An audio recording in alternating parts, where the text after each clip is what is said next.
Good day mga suki, ito ang aming collapsible candy cart. I-demo po natin ngayon kasama si Boss Yeye kung paano binabaklas.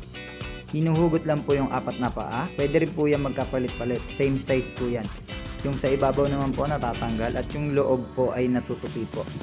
Nakadesign po ito ng foldable, collapsible, space saver, para po sa lahat ng gusto mag-start ng rental business. Ang party cart na maliit ang space, yan, bagay na bagay po ito. At kung wala po kayong sasakyan, kasya po ito sa likod ng sedan. Yan, i-assemble naman po natin ulit ito. Napakabilis lang po. May lock po yun sa loob, plus ipapatong lang po yung tabletop.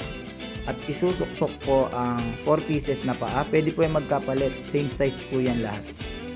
Ayan po. Madali lang po yan i-assemble, kaya po ng girls. Yon, ganun lang po kadali i-assemble. Para po sa lahat ng gusto mag-order, message lang po sa Patag Furniture Corporation.